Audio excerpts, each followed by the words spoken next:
तो few terms में सबसे पहले हम डिस्कस करेंगे रेजिस्टेंस, और सबको पता है रेजिस्टेंस क्या होता है, एक ऐसी प्रॉपर्टी जो करंट के फ्लो को अपोज करती है। तो it is the property which oppose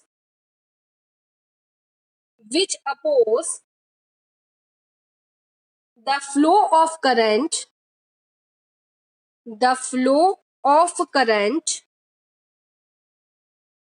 resistance जो होता है, आपको पता है कि रेजिस्टेंस लेंथ के डायरेक्टली प्रोपोर्शनल होता है।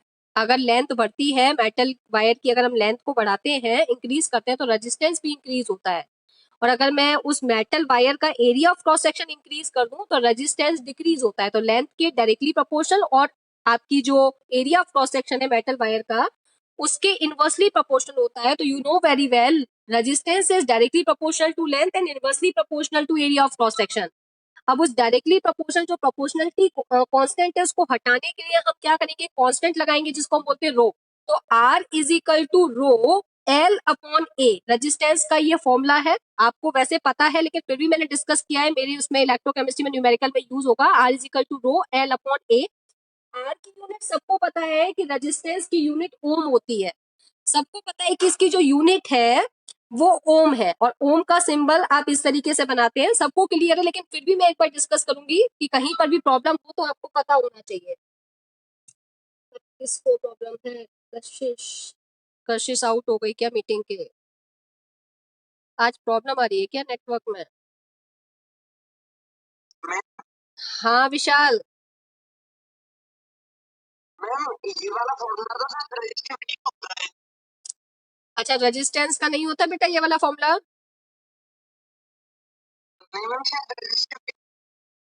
नहीं, रेजिस्टेंस का एक फॉर्मूला आपने पढ़ा है, V equal to I R. एक आपने ओम्स लॉ के according V equal to I R पढ़ा है। और रेजिस्टेंस के जो फैक्टर्स रेजिस्टेंस को अफेक्ट करते हैं, क्या हम उसके हिसाब से ये फॉर्मूला नहीं लिख सकते, R equal to rho L upon ए?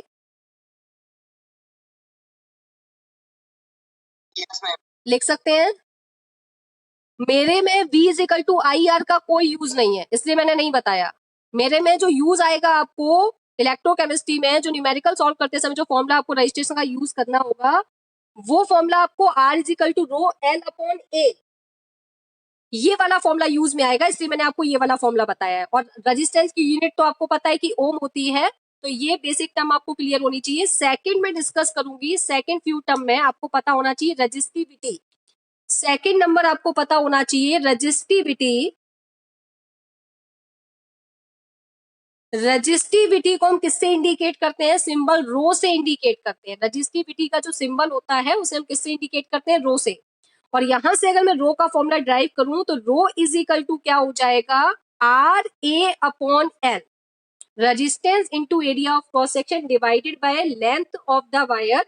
तो ये रजिस्टिविटी का फॉर्मूला है। रजिस्टिविटी को हम एक और बेसिक नाम से याद करते हैं, स्पेसिफिक रेजिस्टेंस। हो सकता है क्वेश्चन में वर्ड स्पेसिफिक रेजिस्टेंस मिले, तो रजिस्टिविटी को हम और क्या बोलते हैं? Specific resistance. और स्पेसिफिक रेजिस्टेंस और रजिस्टिविटी का फॉर्मूला आपको पता है, लेकिन फिर भी मैंने डिस्कस किया है, rho is equal to R A upon L. अब अगर मुझे रजिस्टिविटी की यूनिट पता करनी है तो रजिस्टिविटी की यूनिट क्या हो जाएगी? ओम सेंटीमीटर। बबीता अपनी ऐप को अपडेट करके एंटर करो, अदरवाइज एंटर नहीं कर पाओगी। जूम ऐप को एक बार अपडेट करो, ठीक है? इस वजह से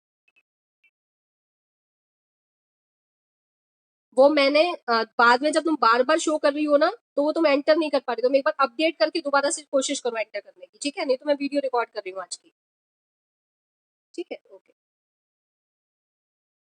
हाँ भाई, तो rho is equal to R A upon L में रेजिस्टेंस की यूनिट हमें पता है कि ohm, area of cross section की यूनिट सेंटीमीटर स्क्वायर, लेंथ की यूनिट सेंटीमीटर। तो 1 सेंटीमीटर से 1 सेंटीमीटर को वाला कट जाएगा, तो रो की जो यूनिट आ रही है, ये यूनिट आपके पास आ जाएगी, क्या आ जाएगी यूनिट? ओम सेंटीमीटर, या फिर हम ओम मीटर भी बोल सकते हैं। तो रेजिस्टेंस की यूनिट हो जाएगी आपके पास ओम सेंटीमीटर या ओम मीटर। रेजिस्टेंस और स्पेसिफिक रेजिस्टेंस, रजिस्टिविटी और स्पेसिफिक रेजिस्टेंस को हम किस तरीके से डिफाइन करेंगे? बबीता बार बार प्रॉब्लम हो रही है तो मैं एंटर करने में। स्पेसिफिक रेजिस्टेंस और रेजिस्टिविटी को हम किस तरीके से डिफाइन करेंगे? जैसे अगर मैंने आपसे कहा कि मैं ये जो एरिया ऑफ क्रॉस सेक्शन और लेंथ है वायर की, इसको मैं यूनिटी ले लूं, एरिया ऑफ क्रॉस सेक्शन को 1 सेंटीमीटर स्क्वायर ले लूं और लेंथ को 1 सेंटीमीटर ले लूं, तो जो मेरी रजिस्टिविटी है वो रेजिस्टेंस के इक्वल हो जाएगी। तो हम कह सकते हैं resistance of a conductor which is having unit dimension, तो जो आपकी रजिस्टिविटी है स्पेसिफिक रेजिस्टेंस, वो रेजिस्टेंस के इक्वल हो जाएगा। तो रजिस्टिविटी भी आई थिंक आप लोगों को पता है। अब मैं बात कर रही हूँ कंडक्टेंस, यहां से अब मैं डिस्कस करूंगी कंडक्टेंस। थर्ड जो फ्यू टर्म में आपको पता होना चाहिए वो है कंडक्टेंस, और कंडक्टेंस को हम किससे रिप्रेजेंट करेंगे, सिंबल सी से रिप्रेजेंट करेंगे। किसी किसी बुक में कंडक्टेंस को कैपिटल जी से भी रिप्रेजेंट किया हुआ है, तो आपको कंफ्यूज नहीं होना है। एनसीईआरटी में कंडक्टेंस को कैपिटल सी से रिप्रेजेंट किया गया है, लेकिन कुछ रिफ्रेशर बुक में कंडक्टेंस को कैपिटल जी से इंडिकेट किया गया है। अब कंडक्टेंस का मतलब है flow of electrons, flow of electric current, और जो आपका रेजिस्टेंस है उसका मतलब है oppose of flow of current. और कंडक्टेंस रेजिस्टेंस के इनवर्सली प्रोपोर्शनल है। अगर रेजिस्टेंस बढ़ेगा तो कंडक्टेंस कम होगा, कंडक्टेंस बढ़ेगा तो रेजिस्टेंस कम होगा। तो कंडक्टेंस है वो रेजिस्टेंस के रेसिप्रोकल है, तो हम कह सकते हैं it is reciprocal of resistance, it is reciprocal of resistance, reciprocal of resistance. तो कंडक्टेंस का फॉर्मूला हो गया C is equal to 1/R, और R का फॉर्मूला हमें पता है, इसके अकॉर्डिंग अगर R का फॉर्मूला देखें तो R is equal to rho L/A है। तो आप यहां पर लिख सकते हैं, तो आप यहाँ पर R की जगह पर लिख सकते हैं, तो R की जगह पर हम लिख देंगे तो क्या हो जाएगा, आपका ऊपर क्या चला जाएगा, आपका ऊपर चला जाएगा A और नीचे आ जाएगा रो/L। तो conductance is equal to 1/R, और आप लिख सकते हैं area of cross section divided bye resistivity into length of the wire.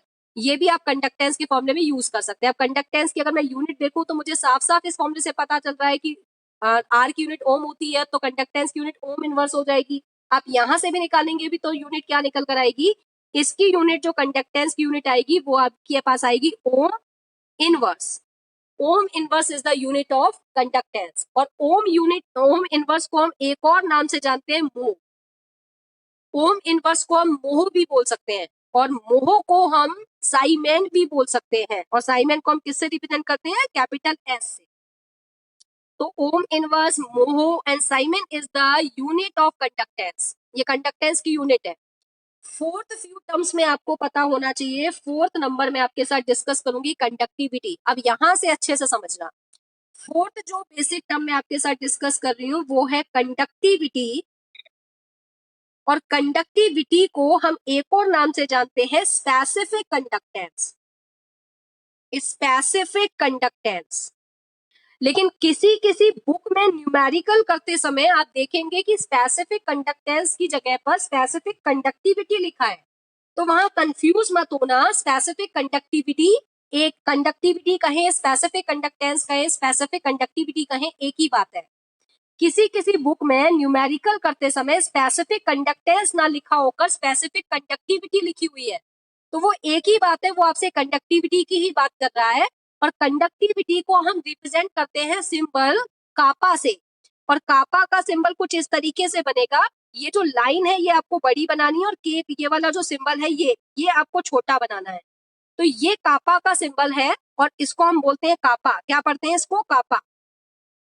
Kappa is the symbol of conductivity, specific conductance. लेकिन किसी किसी बुक में, जैसे मैंने आपको बताया कि न्यूमेरिकल में कंडक्टिविटी या स्पेसिफिक कंडक्टेंस वर्ड ना लिखा होगा, स्पेसिफिक कंडक्टिविटी लिखा हुआ है, तो वो कापा की ही बात कर रहा है, आपको कंफ्यूज नहीं होना है।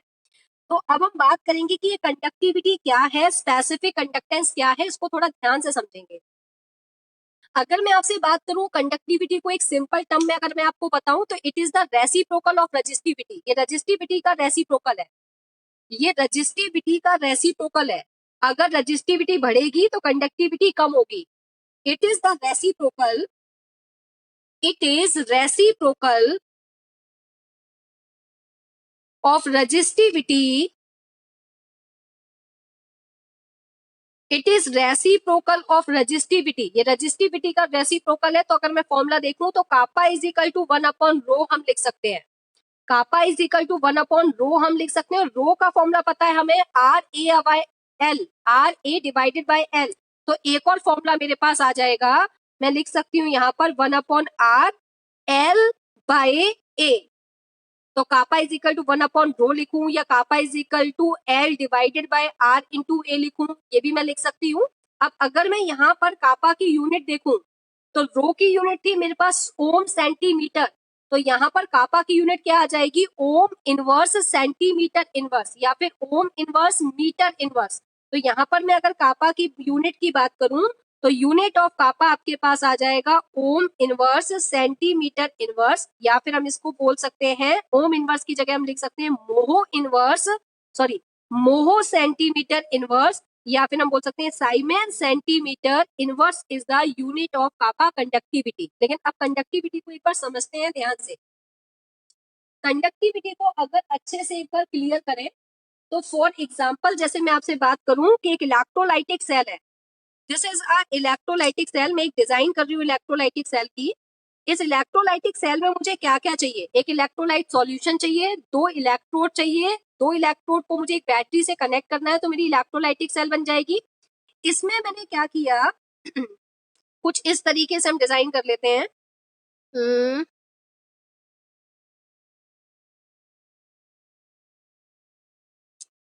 ये मैंने जो लिए हैं, ये इस वाली लाइन को देखना, ये मैंने क्या लिया है, एक इलेक्ट्रोड लिया है और ये मैंने दूसरा इलेक्ट्रोड लिया है।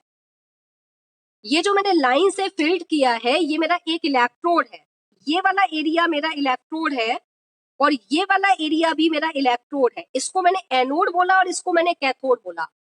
ये जो एनोड वाला इलेक्ट्रोड है ये बैटरी के पॉजिटिव वाले पोल से कनेक्ट हो जाएगा और ये वाला जो इलेक्ट्रोड है ये बैटरी के नेगेटिव वाले पोल से कनेक्ट हो जाएगा। ये वाला इलेक्ट्रोड बैटरी के पॉजिटिव वाले पोल से, ये वाला इलेक्ट्रोड बैटरी के नेगेटिव वाले पोल से। और इस इलेक्ट्रोलाइटिक सेल में मैंने क्या किया, एक इलेक्ट्रोलाइटिक सॉल्यूशन को फिल कर दिया। इसमें इलेक्ट्रोलाइटिक सॉल्यूशन मैंने ले रखा है, इलेक्ट्रोलाइटिक सॉल्यूशन इसमें फिल्ड है।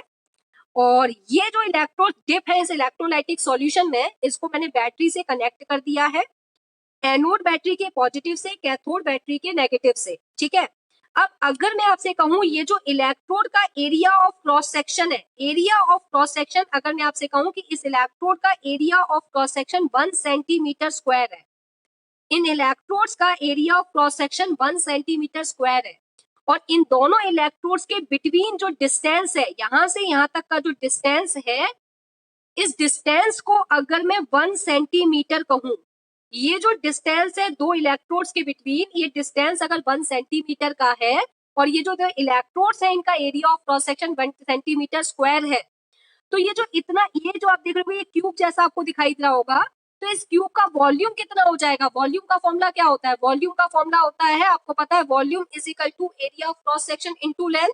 वॉल्यूम इज इक्वल टू क्या होता है, area of cross section into length. Area of cross section आपका कितना है इलेक्ट्रोड का, 1 सेंटीमीटर स्क्वायर, और लेंथ आपका जो डिस्टेंस है दो इलेक्ट्रोड के बिटवीन वो आपकी 1 सेंटीमीटर है। तो आपका जो वॉल्यूम निकल कर आएगा वो 1 सेंटीमीटर क्यूब का वॉल्यूम निकल कर आएगा। तो इतने एरिया में, इतने एरिया का जो कंडक्टेंस होगा 1 सेंटीमीटर क्यूब के द्वारा जो कंडक्टेंस होगा वो कंडक्टिविटी है। 1 सेंटीमीटर क्यूब मतलब 1 ml, 1 सेंटीमीटर क्यूब को मैं 1 ml भी कह सकती हूँ। 1 ml वॉल्यूम का कंडक्टेंस कंडक्टिविटी होता है। 1 सेंटीमीटर क्यूब वॉल्यूम या 1 ml वॉल्यूम का जो कंडक्टेंस है उसे हम कंडक्टिविटी कहते हैं। तो कंडक्टिविटी क्या है, जब आपको 1 सेंटीमीटर क्यूब वॉल्यूम का आप कंडक्टेंस पता करते हैं तो आप उसको बेसिकली क्या बोलते हैं, कंडक्टिविटी। तो कंडक्टिविटी को हम और क्या कह सकते हैं, conductance of 1 ml electrolytic solution, इसको हम कह सकते हैं conductance of 1 ml, conductance of 1 ml electrolytic solution, electrolytic solution, conductance of 1 ml electrolytic solution is known as conductivity और स्पेसिफिक कंडक्टेंस। 1 ml वॉल्यूम का जो कंडक्टेंस है, 1 ml इलेक्ट्रोलाइटिक सॉल्यूशन का जो कंडक्टेंस है उसको हम कंडक्टिविटी कह रहे हैं। तो ये जो मैंने आपको एरिया दिखाया है, ये जो वॉल्यूम है, ये 1 सेंटीमीटर क्यूब का वॉल्यूम है। इस एरिया के द्वारा जितना कंडक्टेंस होगा उसको हम कंडक्टिविटी बोलेंगे। यहां तक मेरी बात सबको क्लियर है? क्या यहां तक मेरी बात सबको क्लियर है? यहां तक किसी को कोई कंफ्यूजन तो नहीं है? यहां तक किसी को कोई कंफ्यूजन तो नहीं है? कंडक्टेंस की यूनिट कैसे आई? कंडक्टेंस जो है वो रेजिस्टेंस, कंडक्टेंस जो है वो रेजिस्टेंस के रेसिप्रोकल है। रेजिस्टेंस की यूनिट क्या होती है? ओम ओम। और अगर मैं इसको ये इनवर्सली प्रोपोर्शनल, तो ये ओम इनवर्स हो जाएगी आपकी कंडक्टेंस की यूनिट। ओम इनवर्स को हम मोह बोलते हैं, मोह को हम साइमन भी बोलते हैं। तो कंडक्टेंस की यूनिट तो क्लियर है। ये देखिएगा, इसके हिसाब से देखो तो एरिया सेंटीमीटर स्क्वायर और लेंथ आपकी सेंटीमीटर। अब सेंटीमीटर से 1 सेंटीमीटर तो वैसे कट गया, अब ऊपर बचा है सेंटीमीटर। रो की यूनिट क्या होती है? रो की यूनिट होती है ओम सेंटीमीटर। सेंटीमीटर से सेंटीमीटर कट गया तो बचा रो, वो भी नीचे। अब रो को ऊपर ले जाओगे तो रो इनवर्स, वो sorry Om ohm inverse. Pushkar clear? तो यहाँ पर एक बार फोकस करिएगा, जो कंडक्टेंस है एक्चुअल में, कंडक्टेंस जो है वो हम कह सकते हैं कि एरिया ऑफ क्रॉस सेक्शन के डायरेक्टली प्रोपोर्शनल होता है। Conductance area of cross section के डायरेक्टली प्रोपोर्शनल होता है और लेंथ के इनवर्सली प्रोपोर्शनल है। लेंथ के क्या है? Inversely proportional. तो हम लिख सकते हैं conductance is directly proportional to area of cross section and inversely proportional to length. अब अगर मैं यहाँ से प्रोपोर्शनलिटी कांस्टेंट लगाऊं, तो यहाँ मैं प्रोपोर्शनलिटी कांस्टेंट जो लगाऊंगी वो मैं लगा रही हूँ कापा। तो C is equal to kappa, C is equal to kappa A by L. C is equal to kappa A by L. तो ये जो कापा है, ये जो कापा है, इस कापा को हम बोल रहे हैं स्पेसिफिक कंडक्टेंस और कंडक्टिविटी। अब यहां से अगर मैं कापा का फॉर्मूला निकालूं तो कापा इज इक्वल टू क्या आ जाएगा? कापा इज इक्वल टू आ जाएगा C L बाय A। और C इज कंडक्टेंस और कंडक्टेंस का फॉर्मूला था 1/R। तो मैं इसी को लिख सकती हूँ 1/R L by A, 1/R L by A। और 1/R L बाय A को मैं क्या लिख सकती हूँ? इस पूरे पार्ट को मैं क्या लिख सकती हूँ? इस पूरे पार्ट को मैं 1/रो भी लिख सकती हूँ। तो कापा को आप इस टर्म में लिखे, ऐसे लिखे, कापा इज इक्वल टू 1/रो लिखे, एक ही बात है। अब मैंने आपसे कहा कि kappa is equal to conductance L/A में अगर मैं लेंथ को 1 सेंटीमीटर ले लूं और एरिया ऑफ क्रॉस सेक्शन को 1 सेंटीमीटर स्क्वायर कर दूं, तो जो आपका वॉल्यूम है वो 1 सेंटीमीटर क्यूब हो जाएगा। और जब आपका वॉल्यूम 1 सेंटीमीटर क्यूब हो जाएगा तो कंडक्टेंस कापा के इक्वल हो जाएगा। कंडक्टेंस किसके इक्वल हो जाएगा? कापा के इक्वल हो जाएगा। क्या यहां तक मेरी बात सबको क्लियर है? क्या यहां तक मेरी बात सबको क्लियर है? यहां तक मेरी बात सबको क्लियर है? यहाँ तक सबको क्लियर है? ठीक है, अब मेरी बात को थोड़ा सा और फोकस करना। अगर मैं यूनिट की बात करूं, कापा की यूनिट की बात करूं, तो कापा की यूनिट क्या आ जाएगी? कापा का एक फॉर्मूला तो आपने देखा कि कापा का एक फॉर्मूला होता है आपका 1/रो भी होता है। अब रो की यूनिट क्या थी? रो की यूनिट अगर हम बात करें तो ओम सेंटीमीटर थी, तो हम इसको लिख सकते हैं कापा की यूनिट हमारे पास क्या आ जाएगी? Ohm inverse centimetre inverse is the unit of kappa. आप इस फॉर्मूले के अकॉर्डिंग देखें तब भी आपकी unit ohm inverse centimetre inverse आएगी। आप इस फॉर्मूले के अकॉर्डिंग देखें तब भी ओम इनवर्स सेंटीमीटर इनवर्स आएगी। आप इसके अकॉर्डिंग देखें तो भी ओम इनवर्स सेंटीमीटर इनवर्स आएगी। तो यहाँ तक मेरी बात आई थिंक आपको क्लियर हो गई होगी। अब हो सकता है कापा का आपको ये फॉर्मूला लगाना पड़े, हो सकता है ओपन करके ये लगाना पड़े, हो सकता है ओपन करके ये लगाना पड़े। यहीं पर मैं एक फ्यू टर्म बेसिक टर्म आपके साथ एक और क्लियर करूंगी। छोटी सी यूनिट है, छोटी सी टर्म है, लेकिन यही साथ के साथ डिस्कस करेंगे, जिसका नाम है सेल कांस्टेंट। Cell constant. बेटा मार्केट में जो सेल आते हैं, मार्केट में जो प्राइमरी सेल की बात कर रही हूँ मैं, आपसे सेकेंडरी सेल की बात नहीं कर रही हूँ। जो प्राइमरी सेल मार्केट में आते हैं, जैसे आपने देखा होगा जो वॉच में आप सेल लगाते हैं, या फिर आप जो अपने रिमोट होते हैं उसमें जो सेल लगाते हैं, उन सेल की लेंथ जो होती है वो फिक्स होती है। उन सेल का एरिया ऑफ क्रॉस सेक्शन भी फिक्स होता है। आपने देखा होगा जो सेल आप मार्केट से लेकर आते हैं उसकी एक लेंथ होती है, वो फिक्स होती है, उसका area of cross section fix होता है।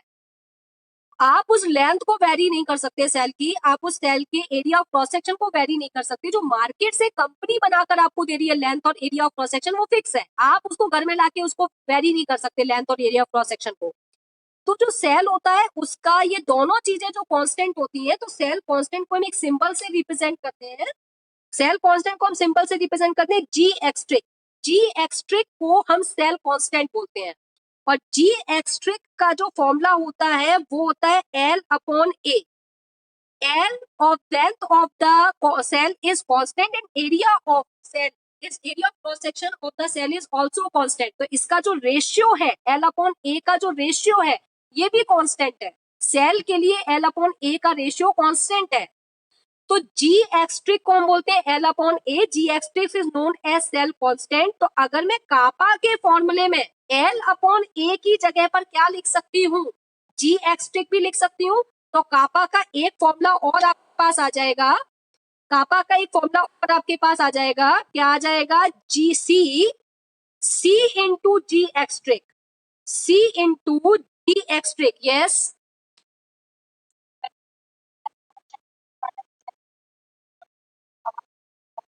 बेटा, सेल कांस्टेंट मैंने बेसिकली बताया, जो प्राइमरी सेल आपको मार्केट में मिलती है उनकी जो लेंथ होती है या उनका जो एरिया ऑफ क्रॉस सेक्शन होता है वो फिक्स होता है, वो कांस्टेंट होता है। मार्केट में जो सेल आ रहा है, जो मैन्युफैक्चर होके आ रहा है, जहां मैन्युफैक्चर हो रहा है उस ओनर ने फिक्स कर रखा है कि मुझे सेल की लेंथ इतनी रखनी है या एरिया ऑफ क्रॉस सेक्शन इतना रखना है, तो वो फिक्स है।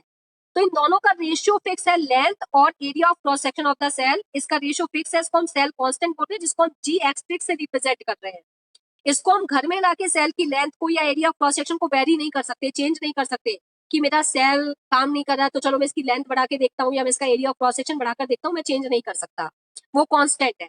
और एक लंबे समय तक, जितने समय तक उसकी वोल्टेज है 1.5 वोल्ट या जो भी वोल्टेज आपको मैन्युफैक्चरिंग कंपनी प्रोवाइड कर रही है, उतने समय तक ही वो सेल आपके लिए काम करेगी। तो प्राइमरी सेल रीयूज नहीं होती है, जैसा मैंने आपको पढ़ाया था, उसके लिए वो वोल्टेज कांस्टेंट होते हैं, लेंथ कांस्टेंट होती है, area of cross section constant होता है। तो सेल कांस्टेंट हम किससे रिप्रेजेंट करते हैं, जी एक्सट्रिक से, जिसका फॉर्मूला है एल अपॉन ए। तो ratio of length over area of cross section is constant. अब अगर मैं कापा के फॉर्मूले में एल अपॉन ए की जगह पर जी एक्सट्रिक लिख दूं, तो मेरा फॉर्मूला क्या हो जाएगा, सी इंटू जी एक्सट्रिक। और सी की जगह पर मुझे पता है कि मैं 1/r लिख सकती हूँ। तो एक फॉर्मूला और अगर आप देखें तो फॉर्मूला आपके पास एक और क्या आ जाएगा, 1/r जी एक्सट्रिक। तो कापा के लिए आपको कौन सा फॉर्मूला न्यूमेरिकली यूज करना पड़ जाएगा, हो सकता है ये यूज करना पड़े, हो सकता है ये यूज करना पड़े, हो सकता है इससे काम चल जाए, हो सकता है इससे काम चल जाए, हो सकता है इससे काम चल जाए। तो पूरी तरीके से आपको कापा क्लियर होना चाहिए। वैसे कापा को हम बोलते हैं क्या है, कंडक्टिविटी, स्पेसिफिक कंडक्टेंस। लेकिन किसी किसी बुक में मैंने आपको बताया कि न्यूमेरिकल में स्पेसिफिक कंडक्टिविटी वर्ड भी यूज किया हुआ है। तो कंफ्यूज मत होना, वो स्पेसिफिक कंडक्टिविटी का मतलब वो आपसे कापा की बात कर रहा है। और कापा के लिए मैंने आपको बताया कि कापा है conductance of 1 ml electrolytic solution. 1 ml electrolytic solution के द्वारा जितना कंडक्टेंस होता है वो कापा है। क्या यहां तक मेरी बात सबको क्लियर है, क्या यहां तक मेरी बात सबको क्लियर है। अब यहाँ पर ओम इनवर्स, सेंटीमीटर इनवर्स के अलावा हम यूनिट क्या लिख सकते हैं, हम एक और यूनिट लिख सकते हैं, मोहो सेंटीमीटर इनवर्स भी लिख सकते हैं। एक और लिख सकते हैं हम साइमन सेंटीमीटर इनवर्स। तो ये यूनिट अगर आपको दिख जाए तो आप समझ जाइएगा कि वो कापा की बात कर रहा है, कंडक्टिविटी की बात कर रहा है। हो सकता है कभी कभी न्यूमेरिकल में वो ये वर्ड यूज ना करे, स्पेसिफिक कंडक्टेंस या कंडक्टिविटी वर्ड यूज ना करे, एक वैल्यू दे दे और वैल्यू के साथ में ये यूनिट दे दे। तो आपको यूनिट से भी पहचानना पड़ेगा कि वो आपसे कंडक्टिविटी की बात कर रहा है। अब मेरी बात को थोड़ा ध्यान से सुनना, थोड़ा फोकस करना। अगर मुझे ये पता है कि मेरे 1 ml इलेक्ट्रोलाइटिक सॉल्यूशन का कंडक्टेंस कापा है, तो मैं किसी भी वॉल्यूम का कंडक्टेंस पता कर सकती हूँ यूनिटरी मेथड से। मुझे 1 ml का कंडक्टेंस पता है कि कापा है, मुझे 2 ml का पता करना है तो क्या होगा, 2 इंटू कापा। मुझे 5 ml का कंडक्टेंस पता करना है तो 5 इंटू कापा। मुझे 1000 ml का कंडक्टेंस पता करना है तो 1000 इंटू कापा। तो मैं किसी भी वॉल्यूम का कंडक्टेंस पता कर सकती हूँ। अगर मुझे 1 ml का कंडक्टेंस पता है तो मैं किसी भी वॉल्यूम का कंडक्टेंस पता कर सकती हूँ। मुझे कितना भी वॉल्यूम दे दिया जाए, बस 1 ml का कंडक्टेंस मुझे पता है, कापा। तो अगर क्वेश्चन में 1 ml यानी कि आपको कापा की वैल्यू गिवन है तो आप किसी भी वॉल्यूम का कंडक्टेंस पता कर सकते हो। क्या मेरी बात ये समझ में आई आपको? क्या मेरी ये वाली बात आपको समझ में आई? ये वाली बात सबको क्लियर है जो मैंने अभी अभी बोली है कि अगर आपको 1 ml का कंडक्टेंस पता है तो आप किसी भी वॉल्यूम का कंडक्टेंस पता कर सकते हैं। और आपको पता है कि 1 ml वॉल्यूम का कंडक्टेंस 1 ml वॉल्यूम का कंडक्टेंस कापा है। तो आपको अगर VML वॉल्यूम का कंडक्टेंस पता करना है तो आप क्या कर देंगे, कापा इंटू कापा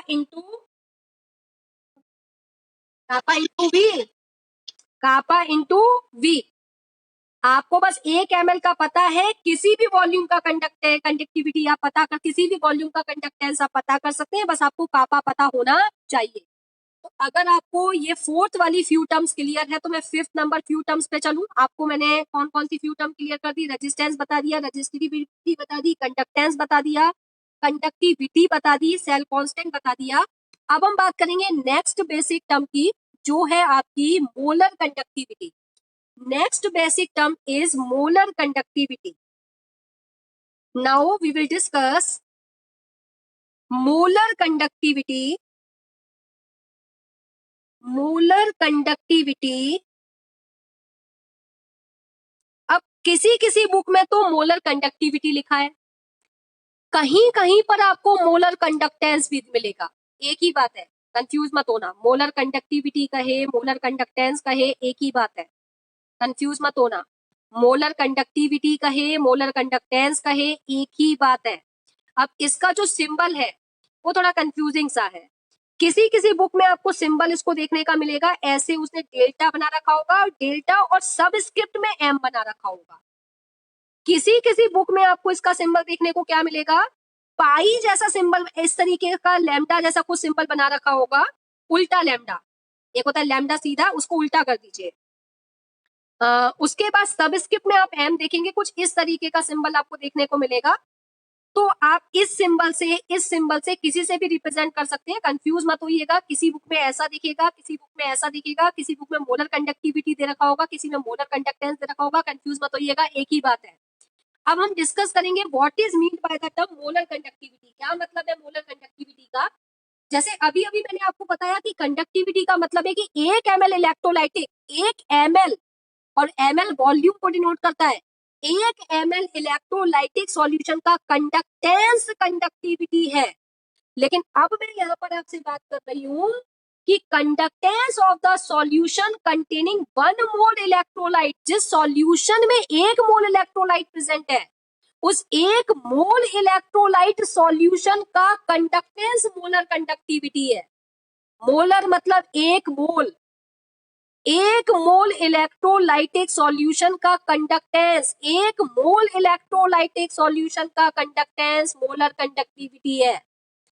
तो दोनों में बेसिकली डिफरेंस क्या है, वहां वो वॉल्यूम की बात कर रहा है और यहाँ वो अमाउंट की बात कर रहा है। कंडक्टिविटी में तो वो वॉल्यूम की टर्म्स में बात कर रहा है कि 1 ml सॉल्यूशन का कंडक्टेंस कंडक्टिविटी है, और यहाँ वो कह रहा है 1 मोल इलेक्ट्रोलाइटिक सब्सटेंस का कंडक्टेंस मोलर कंडक्टिविटी है। यहाँ अमाउंट की टर्म्स में बात कर रहा है, वहां वॉल्यूम की टर्म्स में बात कर रहा है, कंफ्यूज मत होइएगा। तो यहाँ पर अगर मैं मोलर कंडक्टिविटी को डिफाइन करूं तो मैं कह सकती हूँ the conductance provided by the conductance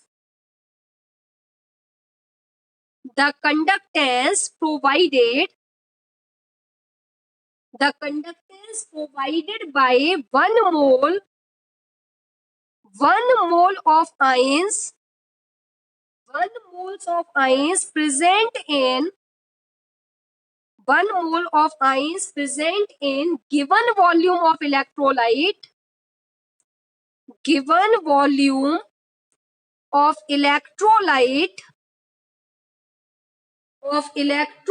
given volume of electrolyte, और हम कह सकते हैं conductance of 1 mole electrolytic solution, conductance of 1 mole of electrolytic solution. तो मोलर कंडक्टिविटी को हम कैसे डिफाइन करेंगे, the conductance provided by 1 mole of ion, present in given volume of electrolyte, electrolyte के गिवन वॉल्यूम में 1 मोल जो आयन प्रेजेंट है उसके द्वारा जो कंडक्टेंस है वो मोलर कंडक्टेंस या मोलर कंडक्टिविटी है, जिसको हम रिप्रेजेंट कर रहे हैं डेल्टा एम से, सबस्क्रिप्ट में एम, या फिर हम उसको लैम्डा एम से भी रिप्रेजेंट कर देते हैं।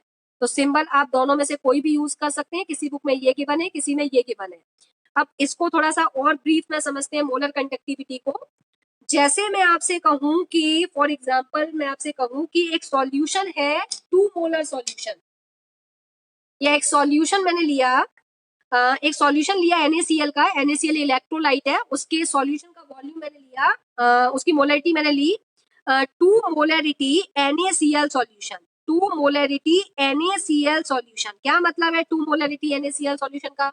इसका मतलब है कि 2 moles of NaCl present in 1 litre volume of solution. क्या मैं इसका मतलब ऐसा लिख सकती हूँ? 2 मोलरिटी NaCl सॉल्यूशन को क्या मैं ऐसा लिख सकती हूँ कि 2 मोल NaCl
ललित माइक को म्यूट करो बेटा।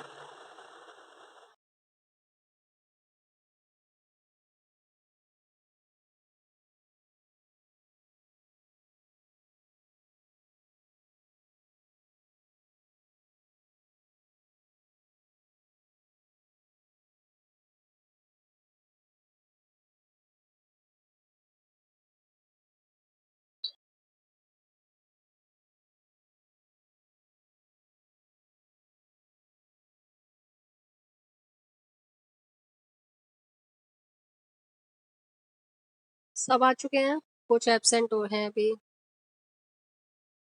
कौन कौन रह चुका है?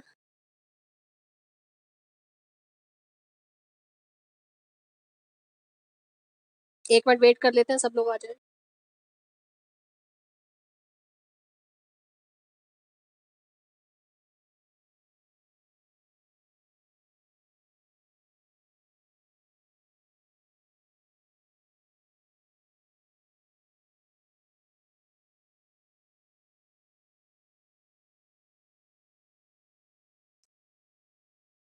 बबीता एंटर नहीं कर पा रही है आज। चलिए, स्क्रीन सबको क्लियर है?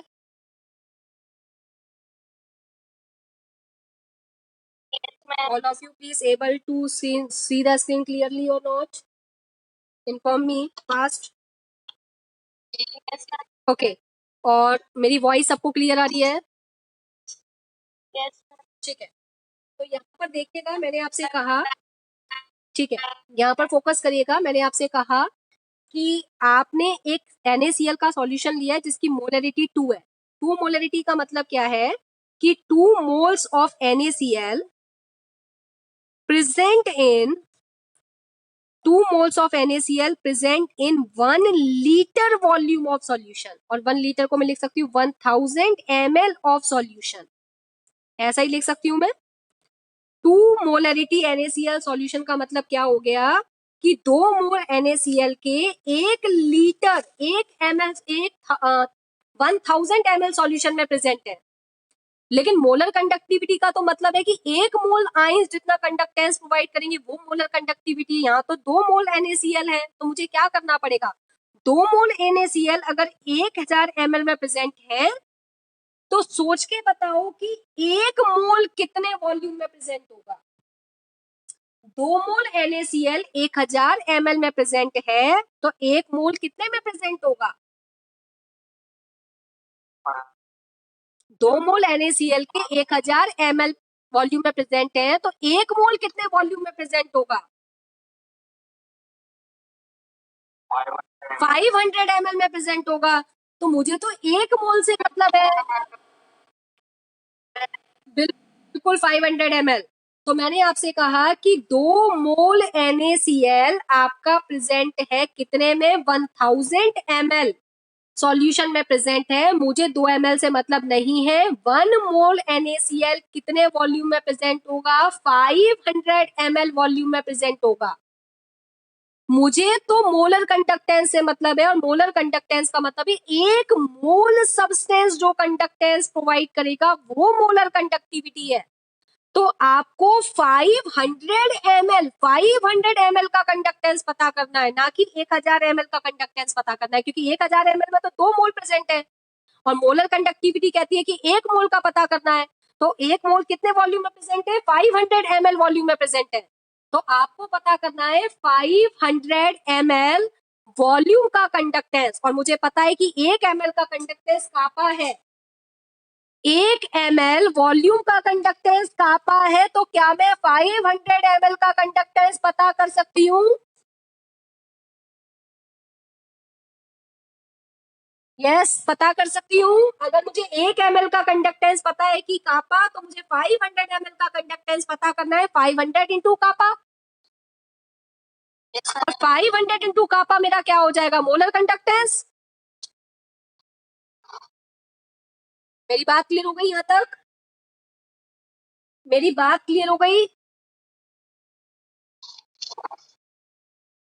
ठीक है, एक एग्जांपल और ले लेते हैं, एक एग्जांपल और लेते हैं। सपोज मान के चलते हैं, सपोज मान के चलते हैं मुझे दे रखा है 0.5 molar, 0.5 molar magnesium sulphate solution, magnesium sulphate solution, 0.5 molar magnesium sulphate solution का मतलब क्या है कि 0.5 mole magnesium sulphate present in 1000 ml of the solution.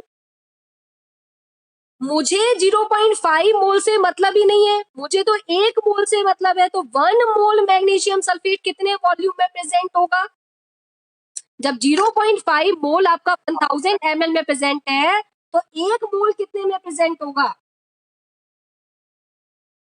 1 मोल कितने में प्रेजेंट होगा, 2000, 2000 ml का। तो मुझे अब पता करना है 2000 ml का वॉल्यूम पता करना है, 2000 ml का कंडक्टेंस पता करना है। तो आपको ये देखना पड़ेगा क्वेश्चन के अकॉर्डिंग। तो इसके लिए हम एक कॉमन फॉर्मूला निकालते हैं, मोलर कंडक्टिविटी के लिए कॉमन फॉर्मूला निकालते हैं। मान लेते हैं सपोज आपके पास एक सॉल्यूशन ऐसा है जिसकी मोलरिटी m है। Suppose the molarity of the solution, suppose the molarity of the solution, molarity of the solution is capital M, molarity of the solution is capital M। अब molarity of the solution is capital M का मतलब क्या है कि m mole substance present in 1000 ml of the solution. इसका मतलब मैं लिख सकती हूँ कि m मोल सब्सटेंस प्रेजेंट है कितने में, 1000 ml सॉल्यूशन में प्रेजेंट है। मुझे m मोल से मतलब नहीं है, मुझे तो 1 मोल सॉल्यूशन से, 1 मोल सब्सटेंस से मतलब। तो 1 मोल कितने में प्रेजेंट होगा, 1000 डिवाइडेड बाय m। इतने ml का अगर मुझे कंडक्टेंस पता चल जाए तो वही मेरा मोलर कंडक्टेंस है। तो मुझे इतने का पता करना है। अब मुझे 1 ml का पता है कि कापा है, मुझे पता है कि 1 ml का कंडक्टेंस कापा है, तो इतने ml का कंडक्टेंस कितना होगा, इतने ml का कंडक्टेंस मुझे पता करना है। तो क्या हो जाएगा, इतने ml का कंडक्टेंस, इतने ml का कंडक्टेंस क्या हो जाएगा, into 1000 divided by capital M। तो ये जो निकला इतने ml का कंडक्टेंस ही तो मोलर कंडक्टेंस है। तो ये जो निकल कर आया ये आपका मोलर कंडक्टेंस का फॉर्मूला निकल कर आ गया कि molar conductance is equal to kappa into 1000 divided by molarity, divided by molarity. तो क्वेश्चन में अगर आपको मोलैरिटी गिवन हो, कंसंट्रेशन गिवन हो, कापा गिवन हो, तो आप मोलर कंडक्टिविटी पता कर सकते हैं। क्या पता कर सकते हैं? मोलर कंडक्टिविटी पता कर सकते हैं। तो यहाँ तक की मेरी बात समझ में आ गई होगी कि ये फॉर्मूला किस तरीके से आया है। कितने बच्चों को यहाँ तक क्लियर है? मुझे एक बार हैंड रेस करके बता दीजिए कितने बच्चों को यहाँ तक एक बार क्लियर है।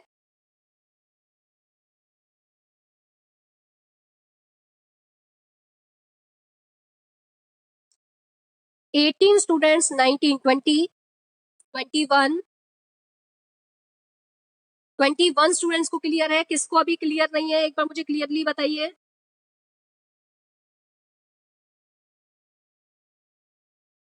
जलज, अच्छा जलज ने लेट ज्वाइन किया है, कुछ बच्चे आउट हो गए हैं, ठीक है। बाकी सब 22 स्टूडेंट्स को क्लियर है, ठीक है। अब यहाँ पर अगर मैं आपसे कहूँ, यस सोनिया,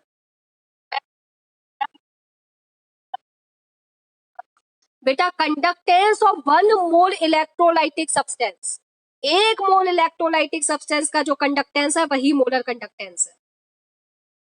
अब आप लंबी चौड़ी डेफिनेशन कुछ भी लिख सकते हो, पर सीधी सी बात अगर कहूं तो एक छोटी सी आधी लाइन की डेफिनेशन है, conductance of 1 mole substance, 1 mole electrolytic substance is known as molar conductivity. वैसे आप डिफाइन कर सकते हैं और लंबी चौड़ी डेफिनेशन देनी है तो the conducting power of all the ions produced by dissolving 1 mole of an electrolyte in unit volume of solution is called its molar conductivity. आप जितना टफ करते जाओगे डेफिनेशन टफ भी होती हो सकती है। ईजीएस मतलब आपको समझ में आ गया सोनिया मैं क्या कह रही हूँ? ठीक है।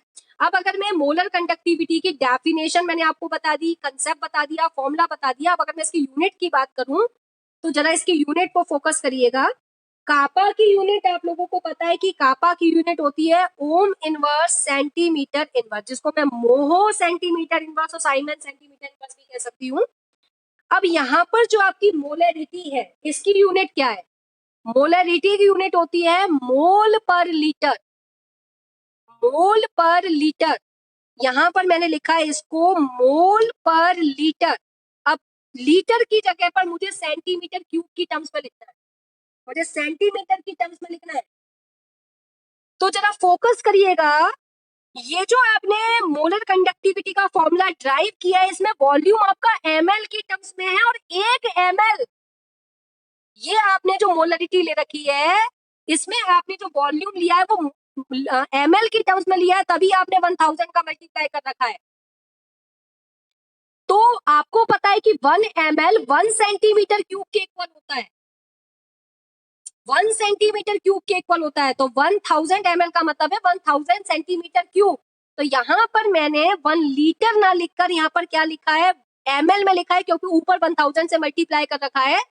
तो यहाँ ml को मैं लिख सकती हूँ सेंटीमीटर क्यूब। अब आप इस सेंटीमीटर क्यूब को ऊपर ले जाइए तो ये आपका हो जाएगा ओम inverse centimetre cube divided by mole. अब यहाँ पर आप इसको अगर कैंसिल कर दें तो ये आपके पास आ जाएगा ओम इनवर्स और यहाँ पर सेंटीमीटर इनवर्स और सेंटीमीटर क्यूब से अगर आप देखेंगे तो ये सॉल्व होकर आ जाएगा आपके पास सेंटीमीटर स्क्वायर मोल इनवर्स। तो यूनिट क्या आ गई आपके पास में? मोलर कंडक्टिविटी की यूनिट आपके पास आ गई ohm inverse centimetre square mole inverse. Unit of molar conductance is ohm inverse centimetre square mole inverse is the unit of molar conductance. इसको आप ऐसा भी लिख सकते हैं mho centimetre square mole inverse, और आप लिख सकते हैं siemens centimetre square mole inverse. These are the units of molar conductivity. ये जो यूनिट्स हैं आपकी ये मोलर कंडक्टिविटी की यूनिट्स हैं। तो मोलर कंडक्टिविटी वैसे तो आपको समझ में आ गई होगी, और अभी भी अगर आपको कंफ्यूजन है तो मैं एक सिंपल सी लाइन आपको लिख देती हूं जिससे आपको क्लियर हो जाए। कंडक्टेंस ऑफ, वैसे तो आपको क्लियर हो गया होगा, conductance of the solution, conductance of the solution containing 1 mole electrolyte, containing 1 mole of electrolyte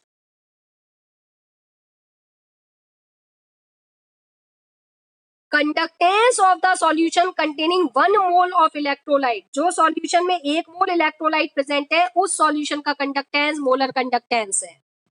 तो यहां तक अगर मेरी बात क्लियर है तो बस मुझे एक और बेसिक टर्म आपके साथ में क्लियर करनी है, लास्ट टर्म है, लेकिन वो हो सकता है कभी कभी बहुत रेयरली उस टर्म पर आपको न्यूमेरिकल मिलता है क्योंकि बहुत ज्यादा सिलेबस से कनेक्टेड नहीं है, पर छोटी सी टर्म है तो हम डिस्कस कर देंगे। लास्ट टर्म है आपकी equivalent conductance. Last term basic term है आपके लिए इक्विवेलेंट कंडक्टेंस। कल की क्लास में हम क्या करेंगे, जितनी भी टर्म मैंने आपके साथ आज डिस्कस करी है कल हम इन पर न्यूमेरिकल डिस्कस करेंगे, और परसों की क्लास में थोड़ा सा भी और आपका चैप्टर रह गया है, ये इलेक्ट्रोलाइटिक कंडक्शन में भी थोड़ा सा और रह गया है, एक टॉपिक और रह गया है कि कौन कौन से टर्म्स हैं जिन पर आप कंसंट्रेशन का फर्क पड़ता है, तो वो फैक्टर हम देखेंगे एक बार परसों वाली क्लास में। तो परसों हम इस चैप्टर को क्लोज कर देंगे। आज मैं आपको इलेक्ट्रोलाइटिक कंडक्शन के नोट्स लिखने वाले, जो नोट्स आप कॉपी में लिखते हैं वो मैं प्रोवाइड कर दूंगी आपको गूगल क्लासरूम पर, और न्यूमेरिकल कल हम डिस्कस करते हैं। कल की क्लास में आपको सारा न्यूमेरिकल मिल जाएगा, जितना भी न्यूमेरिकल आपकी पीक्यूएस शीट में अब रिमेनिंग रह गया है वो सारा न्यूमेरिकल आपको कल की क्लास में मिल जाएगा। अब आपको कल की क्लास में जो न्यूमेरिकल्स में आपको टिक करवाऊंगी वो पीक्यूएस आपको कंप्लीट करनी है। परसों हम इस क्लास को क्लोज कर देंगे, ये आपका चैप्टर पूरी तरीके से क्लोज हो जाएगा परसों। तो आप लोग उसी तैयारी के से एक बार चैप्टर को फिर से रिवाइज कर लीजिएगा कि आपको कोई डाउट ना रहे। तो मैं लास्ट आपके साथ जो टर्म डिस्कस करने जा रही हूँ वो टर्म है आपकी equivalent conductance. Now I will discuss equivalent conductance. बहुत सिंपल है टॉपिक, लेकिन एक बार समझ लेते हैं। इक्विवेलेंट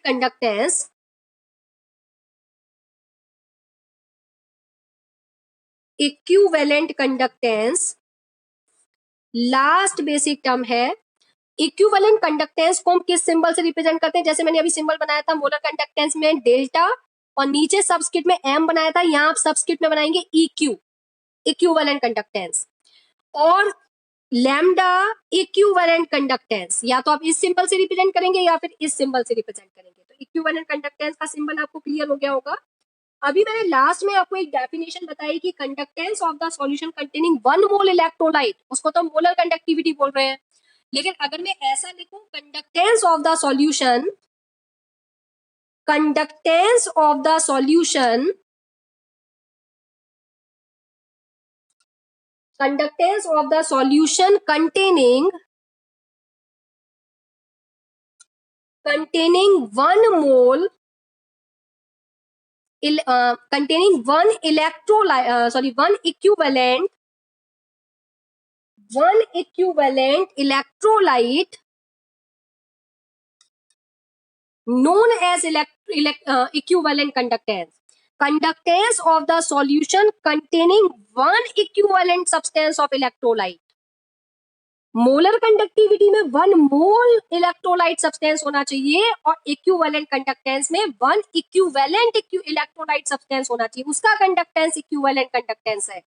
तो मोलर कंडक्टिविटी में हम मोलरिटी की बात करते हैं, और इक्विवेलेंट कंडक्टेंस में हम नॉर्मेलिटी की बात करेंगे। नॉर्मेलिटी का फॉर्मूला आप लोग को पता था कि नॉर्मेलिटी का फॉर्मूला मैंने डिस्कस किया था, number of gram equivalent of the substance divided by volume of solution in litre. तो ये हम नॉर्मेलिटी की टर्म्स में बात करेंगे। तो जैसे मैं अगर आपसे कहूं कि suppose the normality of the solution is an, suppose the normality of the solution, suppose the normality of the solution is capital N, yes N का मतलब normality है, suppose the normality of the solution is capital N, इसका मतलब हम क्या लिखेंगे कि N equivalent of solute present in 1000 ml of solution, 1000 ml of solution. आपको n इक्विवेलेंट से मतलब नहीं है, आपको तो सिर्फ एक इक्विवेलेंट से मतलब है। तो n इक्विवेलेंट अगर 1000 ml में प्रेजेंट है तो एक इक्विवेलेंट ऑफ सॉल्यूट कितने में प्रेजेंट होगा, 1000 divided bye n ml of electrolyte. मतलब पहले तो आप पता कर रहे थे कि 1000 ml सॉल्यूशन का कंडक्टेंस से हमें मतलब नहीं है, क्योंकि उसमें जो इक्विवेलेंट प्रेजेंट है वो n इक्विवेलेंट प्रेजेंट है। मुझे तो इक्विवेलेंट कंडक्टेंस अगर पता करना है तो एक इक्विवेलेंट सब्सटेंस कितने वॉल्यूम में प्रेजेंट है उसका कंडक्टेंस पता करना है।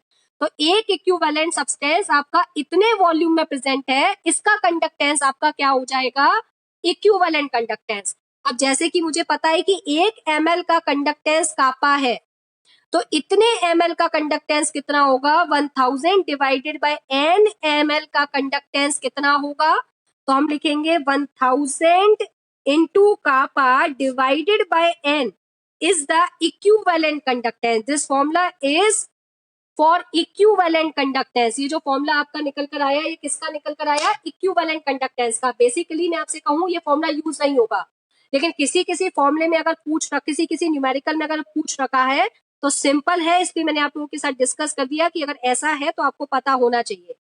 अब अगर मैं इसकी यूनिट की बात करूं, तो अभी आपने मोलर कंडक्टेंस की यूनिट देखी थी, क्या आ रही थी मोलर कंडक्टेंस की यूनिट, आ रही थी ओम inverse centimetre square. Mole inverse, वो मोल इनवर्स की जगह पर यहाँ हो जाएगा इक्विवेलेंट इनवर्स, बस इतना डिफरेंस है। तो अगर इसकी यूनिट की बात करूं तो यूनिट आपकी क्या आ जाएगी, unit is ohm inverse centimetre square equivalent inverse. आप इसको लिख सकते हैं मोह सेंटीमीटर स्क्वायर और इक्विवेलेंट इनवर्स, या Simon centimetre square equivalent inverse. यहां तक मेरी बात सबको क्लियर है, क्या यहां तक मेरी बात सबको क्लियर है? अगर सबको क्लियर है तो एक बार फटाफट से हैंड रेज कर दीजिए।